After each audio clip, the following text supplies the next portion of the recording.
بسم اللہ الرحمن الرحیم۔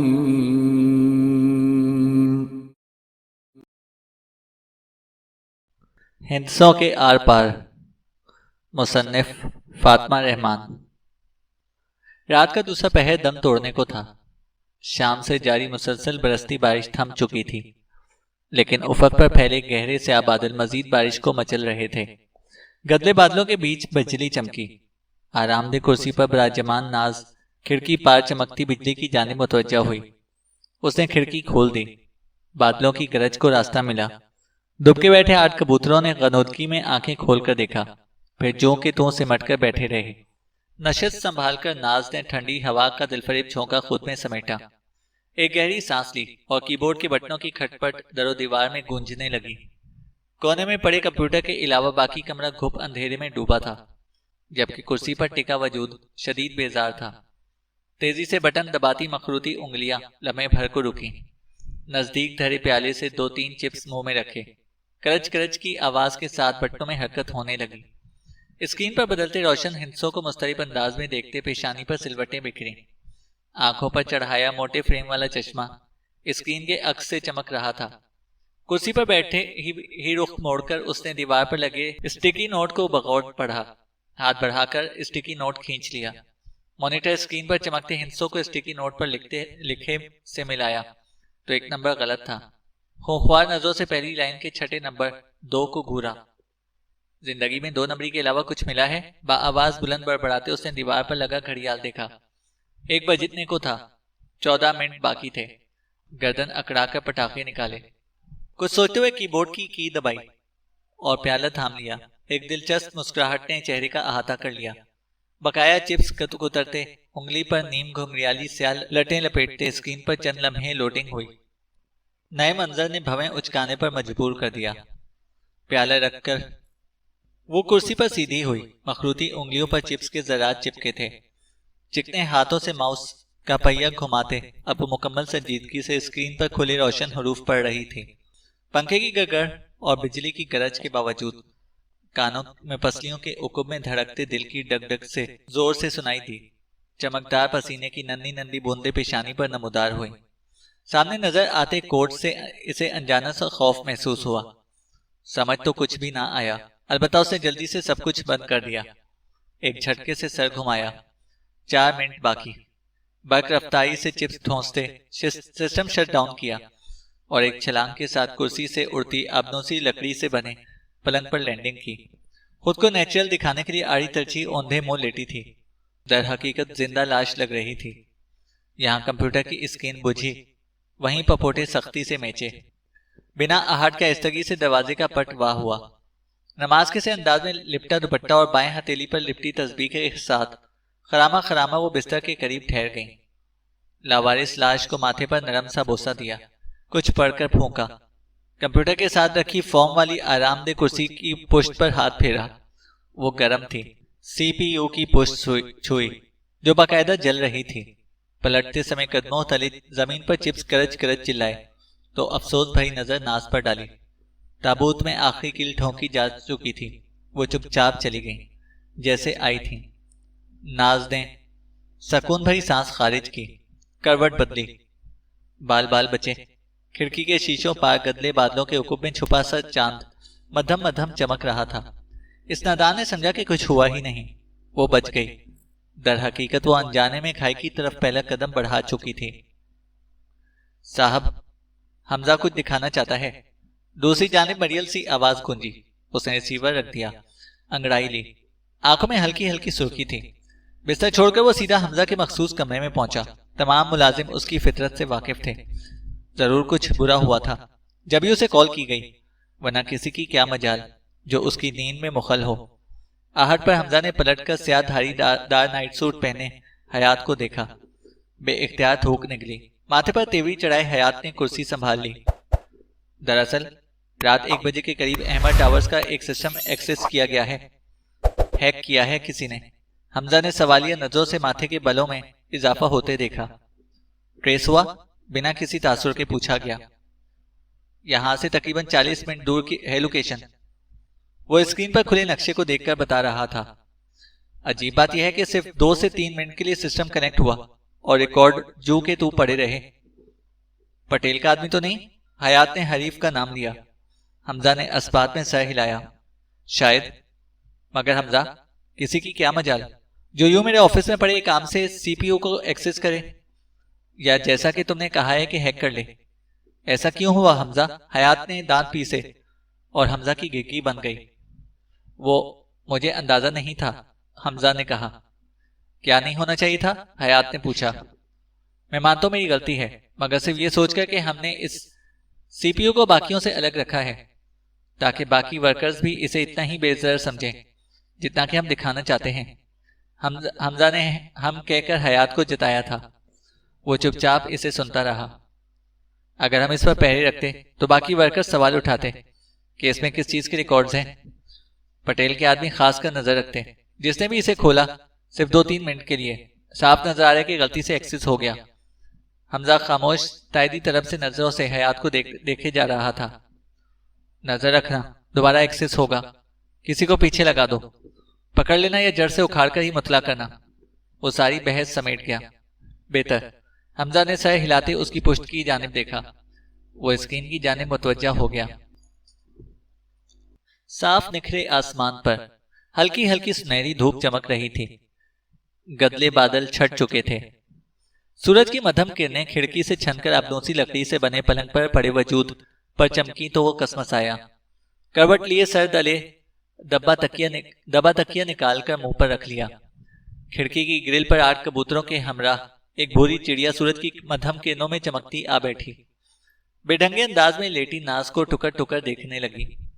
جبھی دروازہ کھول کر تیز تیز قدم اٹھاتی قدرے فربہی مائل عورت ہاتھ میں پراٹھا پلٹنے والا چمٹا لیے داخل ہوئی۔ پلنگ کی پائنٹی پر کھڑے ہو کر غصے سے ناز کہا۔ نام کی پکار اور لہجے کی پہچان پر وہ 1 سیکنڈ میں سیدھی ہو کر بیٹھ گئی۔ امی جان، کچھ ہوا ہے کیا؟ اٹک اٹک کر پوچھے گئے سوال پر امی جان نے ایک قہر بھری نظر سے نوازا۔ چڑیا اور ناز نے انہیں باہر جاتا دیکھا تو سکون بھری سانس خارج کی۔ وہ گرل پر بیٹھی کرنوں میں چمکتی بھوری چڑیا کی جانب متوجہ ہوئی۔ دیکھا، یہ ہے اس گھر میں میری عزت۔ گود میں رکھے تکیے پر چہرہ گرائے لہجے میں زمانے بھر کا دکھ سموئے دہائی دی۔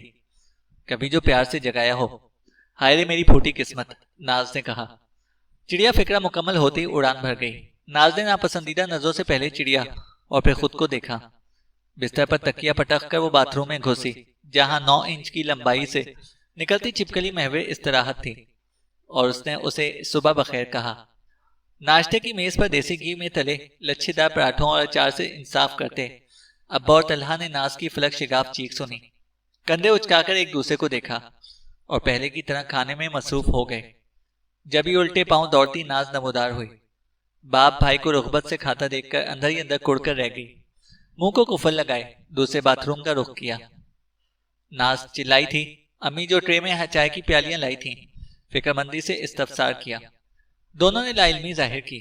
پراٹھا نصف رہ چکا تھا جب لمبے لمبے ڈگ بھرتی ناز دکھی، الماری سے کپڑے لیے اور اسی باتھ روم میں جا گھسی۔ اپنا باتھ روم آج کے لیے ممنوع ہو چکا تھا۔ ابا اور طلحہ نے پیالیاں تھام لی۔ کلیجی رنگ کی کرتی جین میں سر پر ہلکا دوپٹہ لیے وہ جلی بھونی کرسی گھسیٹ کر بیٹھی۔ منہ پر چھائی سرخی نے کسی کو کچھ پوچھنے سے باز رکھا سوائے امی کے۔ بھلا امی کے سامنے بھی کسی کی چلتی ہے؟ فجر پڑی تھی؟ انداز سوالیہ نہیں تھا۔ ناز کا تمام تر غصہ جھاگ بن کر بیٹھ گیا۔ دیسی گھی میں نچڑے لذیذ خستہ پراٹھے کا پہلا نوالا ہاتھ میں لیے نفی میں سر ہلایا۔ آنکھ نہیں کھلی، دانتوں کے درمیان چٹخارے دار اچار سے بھرا نوالا چباتے ہوئے پست آواز میں جواب دیا۔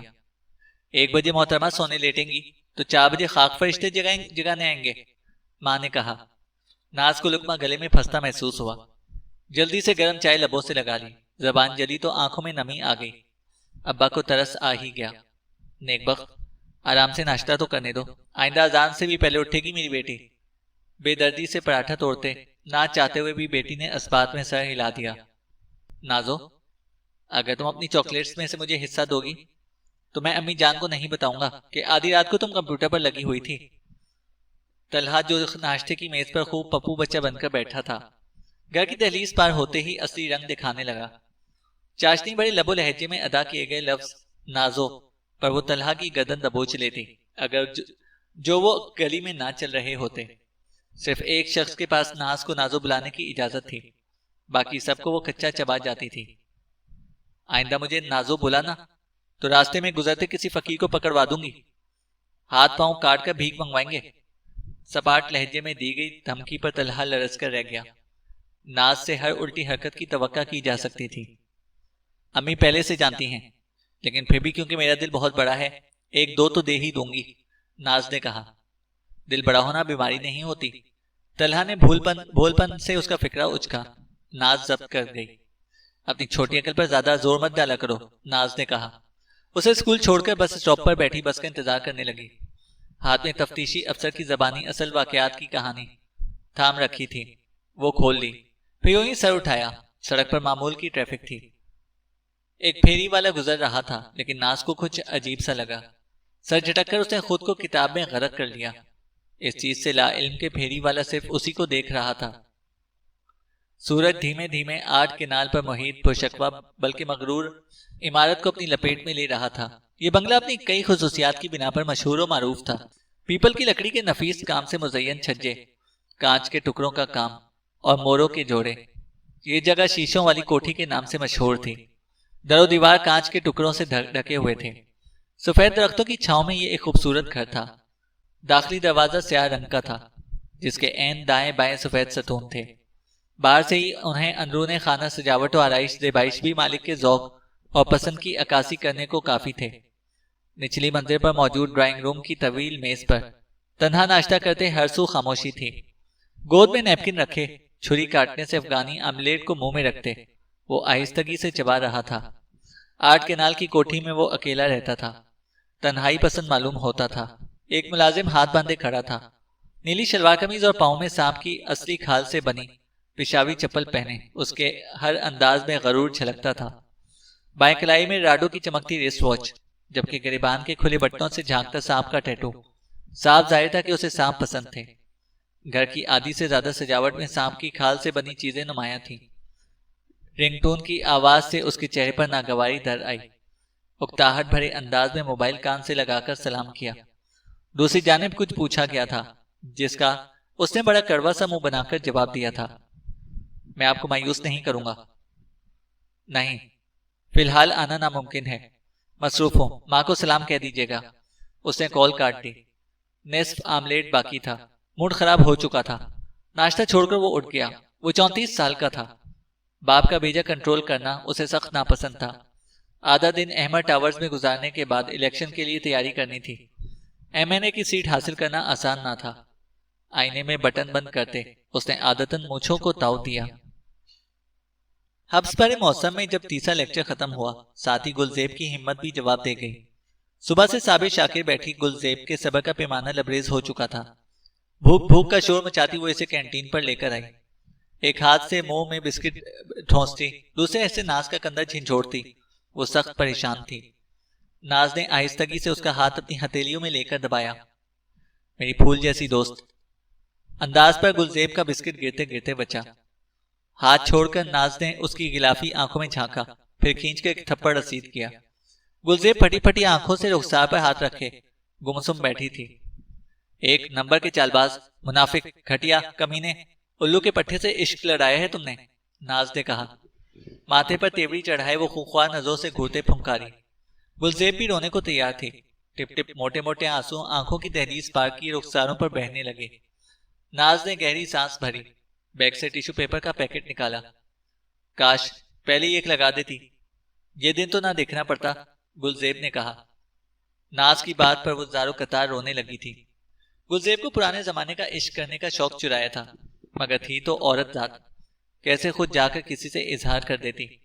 اللہ اللہ کر کے 2 سال بعد سیمسٹر کی شروعات میں ایک چاکلیٹ بوائے گلزیب کے عشق میں گرفتار ہو گیا تھا۔ انکشاف کے پہاڑ توڑتے اس نے کہا کہ گلزیب اول روز سے اس کی نظروں میں آ گئی، مگر ہچکچاہٹ کے باعث اظہار نہ کر سکا۔ شائستہ لب و لہجہ، 6 فٹ سے نکلتا قد، روشن آنکھیں اور دولت کی چکا چوند ہو تو گلزیب کیا کوئی بھی کلی پگھل جاتی۔ گلزیب نے بھی کمال مہارت سے عاشق کو دل تھما دیا، جس کا بعد میں کیا خوب کٹاکٹ بنایا گیا۔ تمہیں اسے نظر کیا آیا تھا؟ ناز پوچھتی۔ وہ مجھ سے پیار کرتا ہے، اس سے آگے سب ہیچ ہے۔ گلزیب کی کھلکھلاہٹ پر ناز پہلو بدل کر رہ جاتی۔ ایک نام تو اس کا نارمل انسانوں والا ہے نہیں، ناز نے کہا۔ ناز کے اعتراض پر گلزیب نے برا سا منہ بنایا۔ حسین جو تھی، برا منہ بھی سوٹ کرتا تھا۔ نہیں تو اور کیا، نواز چانڈیو بھی بھلا کوئی نام ہے؟ سنتے ہی کوئی سندھ کا مڈل فیلڈ وزیر دماغ میں آ جاتا ہے، ناز نے کہا۔ یہی تو فرق ہے، تم جسے چانڈیو چانڈیو پکار کر ڈیگریڈ کر رہی ہو، وہ میرا چاند ہے اور میں اس کی چندہ، گلزیب نے کہا۔ ناز نے عجیب حونکوں کی سی تصویر بنی گلزیب کی آنکھوں میں چمکتے ستارے دیکھے۔ گلزیب بھول گئی تھی، ستارے دور سے ہی پیارے لگتے ہیں، قریب آنے پر وہ جلا کر راکھ بنا دیتے ہیں۔ گلزیب کا دن بدن اس کے قریب ہونا اور ہمہ وقت گلے میں ڈالے دوپٹے کا سرا دانتوں کے درمیان دبائے نواز چانڈیو کی تعریفوں میں زمین و آسمان ایک کر دینا بڑھتا جا رہا تھا۔ ناز کا نواز چانڈیو سے غائبانہ تعارف تھا۔ ذہن میں بھدی مونچھوں والا اجرک شال اور سر پر نگینوں والی ٹوپی کا خاکہ بنا تھا۔ جب وہ مجھے گلے کہتا ہے نا، یقین مانو دھڑکنیں رک جاتی ہیں، گلزیب نے کہا۔ زندہ کیسے ہو اب تک؟ ناز ہمیشہ اس کی باتوں کا ایسا ہی جواب دیتی۔ تمہیں کیا پتا، کبھی عشق کیا ہو تو پتا چلے۔ تبصرے پر گلزیب نے ناک سے مکھی اڑائی۔ اس بیان پر ناز کی مسرت تیتنی تھی۔ ایک چھوٹی سی چیز ہے میرے پاس، اسے کہتے ہیں دماغ، اور دماغ والوں کو عشق نہیں ہوا کرتا، ناز نے کہا۔ ایک دن فرصت ملتے ہی وہ گلزیب کے ہمراہ نواز چانڈیو سے ملاقات کو چلی گئی۔ واپسی پر اسے چاکلیٹ بوائے کے خطاب سے نوازا۔ پتہ نہیں کیا سوچ بچار کر بیچارے کا اتنا برا نام رکھ دیا ماں باپ نے، ناز نے کہا۔ اب تو تم خوش ہو نا؟ گلزیب نے آس بھرے لہجے میں پوچھا تو ناز مسکرائی، پھر کندھے اچکا کر کہا، تم خوش تو میں کیوں نہیں، بس اوقات میں رکھنا اسے، ناز نے کہا۔ لیکن محبت تو حدود و قیود سے آزاد ہوتی ہے نا، گلزیب نے معصومیت بھرے لب و لہجے میں کہا۔ ہاں وہی، لیکن آنکھیں کھلی رکھنا، ناز نے کہا۔ وہ تو ہمیشہ ہی ہوتی ہیں، اس نے آنکھیں پٹ پٹا کر کہا، تو ناز کا کہا چھوٹ گیا۔ اچھا، جیسے میں نہیں جانتی نا، بچپن میں کس کس پر دل ہاری ہو تم؟ گلزیب نے اسے نظر انداز کر دیا۔ کبھی کلاس مانیٹر پسند آ جاتا، تو کبھی کوئی کزن، کبھی چاٹ کی ریڑھی پر کھڑا لڑکا۔ آنکھیں تو ہمیشہ کھلی رہتی ہیں میری گل کی، ناز نے کہا، اور گل نے منہ پھلا لیا۔ آہ میرا بچہ، اس نے مزید چھیڑتے ہوئے اس کے پھولے پھولے گال کھینچے۔ ایسے بھی کوئی کرتا ہے ناز، ایک تو تم کچھ بھولتی ہی نہیں، دوست ایسے ہوتے ہیں بھلا؟ گلزیب اس کے ہاتھ پرے کرتے ہوئے روٹ گئی۔ تم دوست ہو میری، ناز کا انداز گلزیب کی سمجھ سے بالاتر تھا۔ اس کے دل کو کچھ ہوا۔ کیا نہیں ہوں؟ گلزیب نے ڈرتے ڈرتے پوچھا۔ نہیں نہیں، کوئی دشمن ہو میری، گلزیب کی کب سے سوکھی سانس بحال ہوئی۔ اگلے لمحے گراؤنڈ میں ناز آگے، گلزیب پیچھے پیچھے تھی۔ بمشکل 2 ماہ گزرے تھے اس پرانے زمانے کے پیار کو کہ نواز چانڈیو اوقات سے نکلنے کو پر تولنے لگا۔ خوشگوار موسم تھا، کینٹین میں موسموں کی خوشبو ہر سو پھیلی تھی، جبکہ ناز کے سامنے گلزیب ماحول خراب کرنے پر تلی تھی۔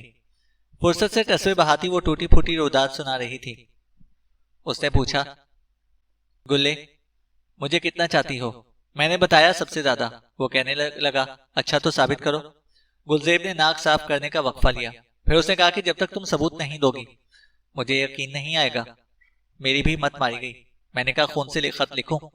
وہ بڑی زور کا ہنسا تھا۔ مجھے پہلی بار اس کی ہنسی اچھی نہیں لگی۔ گلزیب کی ہچکیاں بن گئی تھیں۔ ناز نے پانی کی بوتل پکڑائی۔ اس نے کیا مانگا؟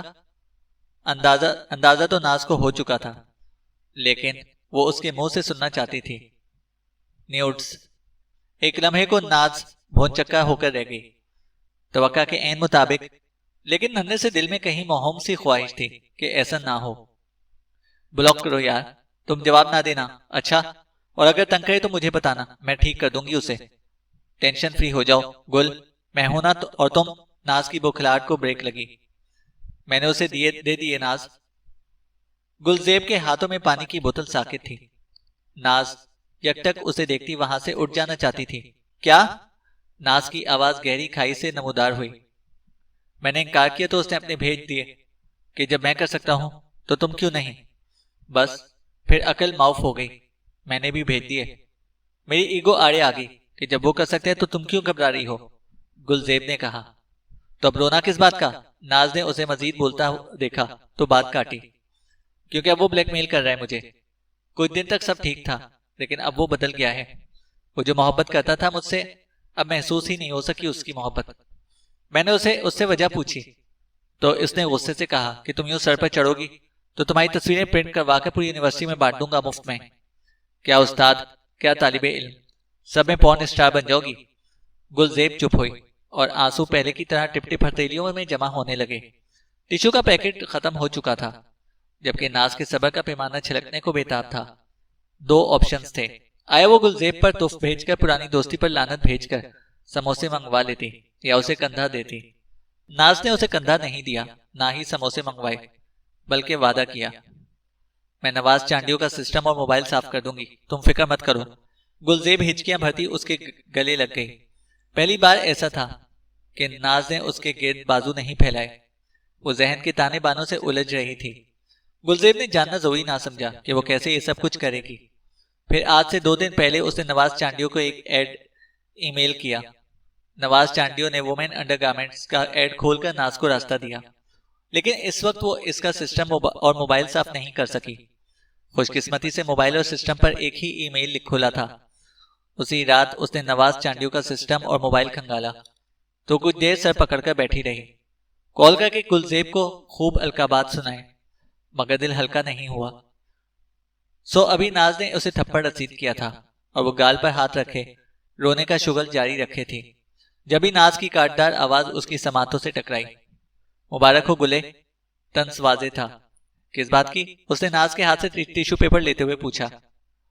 آج تک جتنے لڑکوں کے کمپیوٹر ہیک کیے، سب سے زیادہ غلاظت اس والے میں ملی۔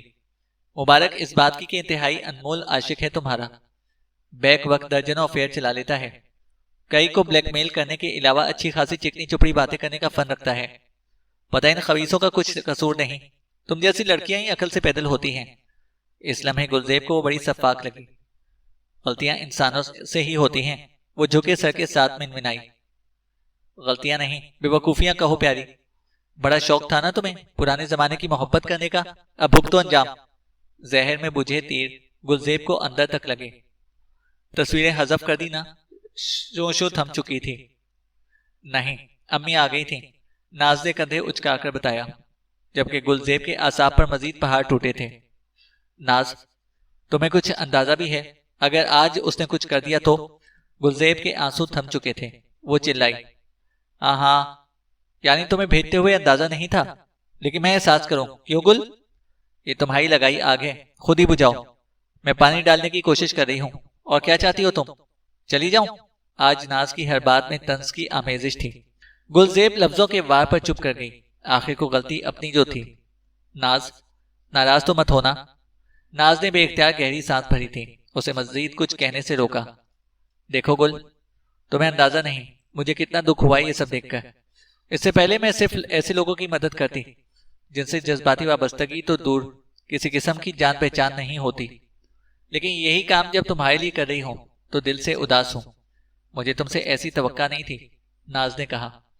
اب کی بار گلزیب کافی دیر تک کچھ نہ بول سکی۔ آئندہ میں کسی لڑکے سے بات کرنا تو دور، نظر اٹھا کر دیکھوں گی بھی نہیں، پکا وعدہ۔ اب سے تمام لڑکے میرے بھائی ہیں، گلزیب نے ہاتھ اٹھا کر عزم سے کہا، تو ناز تمام تر غصے کے باوجود ہنس دی۔ ایک کو چھوڑ کر اب کنوارے تو نہیں مرنا نا؟ ناز نے کہا۔ گلزیب ہلکی پھلکی واپس بسکٹ کھانے لگی۔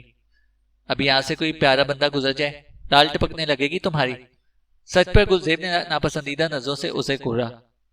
تم تو بس ایسے کہہ رہی ہو جیسے صدا کی ترسی ہوئی ہو، میں اتنی ٹھرکی نہیں ہوں، گلزیب نے کہا۔ صدا کی ٹھرکی ہو جب ہی 2 سیکنڈ میں فدا ہو جاتی ہو۔ ناز کا موڈ ٹھیک ہو چکا تھا، گلزیب اس صحیح بیانی پر پہلو بدل کر رہ گئی۔ پرانی طرز پر بنے اس گھر کے داخلی دروازے کے سامنے وسیع صحن میں لکڑی کا جھولا تھا، جو گزشتہ رات بارش کے باعث اب تک نم تھا۔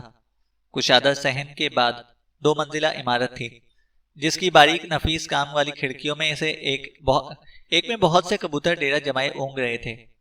ناز کے کمرے میں جو کھڑکی کھلتی تھی، اس کی گرل پر ہمہ وقت 8 کبوتر محوِ استراحت رہتے۔ معصوم کبوتروں کی رفاقت میں پروان چڑھنے کے باوجود وہ ان کو خاص پسند نہ کرتی، البتہ آتے جاتے وہ ان سے باتیں کرتی رہتی۔ کبوتر اچھے سامے تھے، پٹر پٹر دیکھتے، ہلکی ہلکی گٹگو کر دیتے، تو ناز کو یہی لگتا جیسے ہاں میں ہاں ملا رہے ہیں، لیکن ناز پھر بھی ناز تھی، اپنی مثال آپ تھی۔ شریر مزاج ہوتا تو ان معصوموں کی نیند میں خلل ڈالنے کو زور سے کھڑکی بند کرتی۔ کبوتر پھڑ پھڑا کر اڑتے، چھت پر یا دوسری کھڑکی پر بیٹھ کر انتظار کرتے۔ ناز کے ہٹتے واپس پہلے کی طرح دبک کر بیٹھ جاتے۔ حبس بھری دوپہر میں اس نے بیل پر ہاتھ رکھا اور اٹھانا بھول گئی۔ طلحہ نے دروازہ کھولا اور وہیں پر اڑ گیا۔ بچو، یاد ہے نا آپ نے آدھی چاکلیٹ دینے کا وعدہ کیا تھا صبح؟ طلحہ نے کہا۔ میں نے ایک اور چیز کا بھی وعدہ کیا تھا، یاد ہے نا؟ ناز نے اس کا گال تھپک کر پڑے کیا جو ہٹنے کا نام ہی نہیں لے رہا تھا۔ آنکھیں گھماتے طلحہ نے دروازہ بند کیا۔ جھوٹے، 1-2 کا وعدہ کیا تھا، زیادہ پھیلو گے تو وہ بھی نہیں دوں گی، اس نے پانی کا ایک گھونٹ بھر کر کہا۔ لوگوں کی بہنیں تو اتنی اچھی ہوتی ہیں، اور ایک میری بچو ہے، کنجوس مکھی چوس۔ خالی گلاس لے کر وہ پاؤں پٹک کر چلا گیا۔ دوپہر کے وقت جب 8 کبوتروں نے کھڑکی پر ذرا کروٹ بدلی، تب بیل بجی۔ انہوں نے ذرا سی آنکھ کھول کر بیڈ پر پڑی لاش کو یعنی ناز کو دیکھا۔ مندی مندی آنکھیں لیے اس نے دیوار پر لگا گھڑیال دیکھا۔ 4 بج چکے تھے، پہلے کی طرح پپوٹے موند لیے۔ ایک بار پھر بیل بجی، اکتا کر بستر چھوڑا۔ نچلی منزل چھان ماری لیکن طلحہ نہیں ملا۔ ناچار سر پر دوپٹہ لپیٹے خود دروازہ کھولنا پڑا۔ سیاہ کیپ چڑھائے ڈیلیوری بوائے تھا۔ پیکٹ وصول کیا، پیسے دیا اور کاغذ پر سائن کر کے واپس پکڑا دیا۔ ڈیلیوری بوائے کے شکریہ پر گیٹ بند کر کے وہ واپس کمرے میں آئی۔ لاپرواہی سے پیکٹ میز پر پھینکا اور بستر پر ڈھیر ہو گئی۔ ناز نے مندی مندی آنکھیں کھولی۔ وہ سب گہرے اشتیاق اور تجسس سے سیاہ لفافہ دیکھنے میں مصروف تھے۔ کچھ سوچتے ہوئے اس نے کینچی اٹھائی۔ آٹھوں تجسس سے اندر سے نکلنے والی چیزیں دیکھ رہے تھے۔ 3 کتابیں اور ایک ڈبہ چاکلیٹ کا، اور ڈبے کے ڈھکن پر چسپاں ایک نوٹ۔ اس نے نوٹ اتار کر پڑھا۔ امید ہے آپ کی آمد ہمارے لیے خیر مقدم ہوگی۔ سب سے چھوٹے کبوتر نے ناز کی پیشانی پر سلوٹیں بکھرتی دیکھی۔ اس نے الجھ کر کبوتروں کو دیکھا، وہ اسے ہی دیکھ رہے تھے۔ وہ زیر لب بڑبڑائی، کس کی آمد؟ میری؟ اچانک زمین پر گرا سیاہ لفافہ اٹھایا، الٹ پلٹ کر دیکھا۔ ایڈریس تھا، نہ ہی کمپنی کا لوگو۔ چیزیں تو میری ہی ہیں، کتابیں بھی وہی ہیں، پھر؟ سوچیں جھٹک کر سونا ناممکن تھا۔ او شٹ! 8 کبوتروں نے اس کا رنگ بدلتے دیکھا۔ مضطرب انداز میں میز پر ہتھیلی بجاتے اس نے سسٹم آن کیا۔ کبوتر دم سادھے اسے دیکھ رہے تھے۔ ایسا کیا ہوا تھا؟ وہ سمجھنے سے قاصر تھے۔ کچھ دیر وہ سسٹم پر فائلیں الٹ پلٹ کر دیکھتی رہی۔ سب اپنی جگہ پر محفوظ تھا۔ سکون بھری سانس خارج کیے اس نے ای میل باکس کھولا۔ ناز والے ای میل پر کچھ بھی نہیں تھا، لیکن دوسرے ای میل باکس پر سب سے اوپر کچھ دیر قبل ایک نیا میل آیا تھا۔ عنوان پڑھ کر اس کا اوپر کا سانس اوپر جبکہ نیچے کا نیچے رہ گیا تھا۔ سلو موشن میں ناز نے ای میل کھولی۔ پیشانی پر چمکتا شفاف موتیوں جیسا پسینہ اس کے اندرونی تناؤ کی نشاندہی کر رہا تھا۔ چہرے پر گہری سوچ کی لکیریں تعداد میں بڑھنے لگیں۔ ای میل بند کر کے وہ آرام دہ کرسی پر پیچھے کو سیدھی ہوئی۔ کندھوں تک لہراتے نیم گھنگریالے بال، سیاہ بالوں کو باندھ کر اس نے چھوٹے سے دراز سے چشمے لگا کر ناک پر ٹکایا۔ اسکرین سیاہ ہوئی۔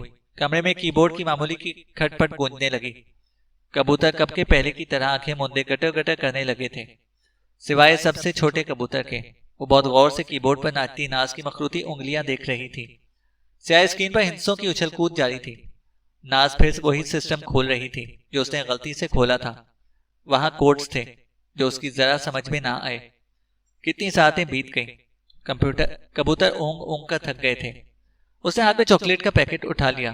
سیل پھاڑنے سے قبل خیال گزرا کہ کہیں چاکلیٹ میں کچھ ملایا گیا نہ ہو، مگر سیل تو لگی تھی، تو بس سوچوں کو جھٹک کر سنہری کاغذ اتارا۔ پہلا پیار یعنی چاکلیٹ کی ننھی گیندی ہتھیلی میں رکھے بڑے پیار سے دیکھی۔ پرشاد کو عقیدت سے دیکھے اس نے منہ میں رکھ لیا۔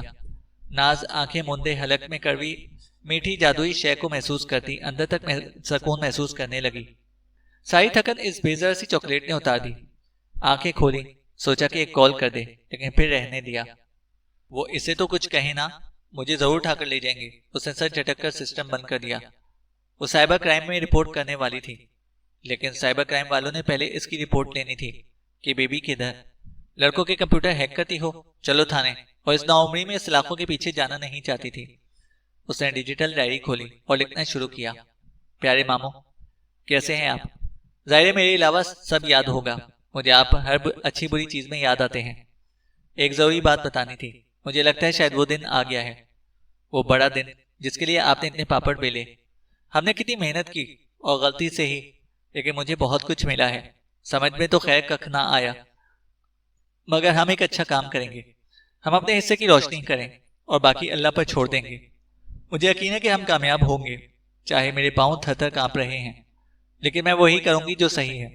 اور جب کچھ مہینے بعد ملیں گے تو مجھے امید ہے کہ میں آپ کو خوشخبری ہی دوں گی. میں اتنے لوگوں کی مدد کرتی ہوں، اللہ تعالیٰ میری بھی مدد کریں گے، ورنہ میں ناراض ہو جاؤں گی، آپ سے بھی اور اللہ سے بھی. جب ہم ملیں گے تو میں آپ کو سب کچھ دکھاؤں گی. میرے پاس بتانے کو بہت کچھ ہے. آپ کی بہادر بھتیجی ناز شاہویز. چینل کو سبسکرائب کریں اور بیل آئیکن کو پریس کریں تاکہ ہماری ہر اپڈیٹ آپ کو بر وقت مل سکے.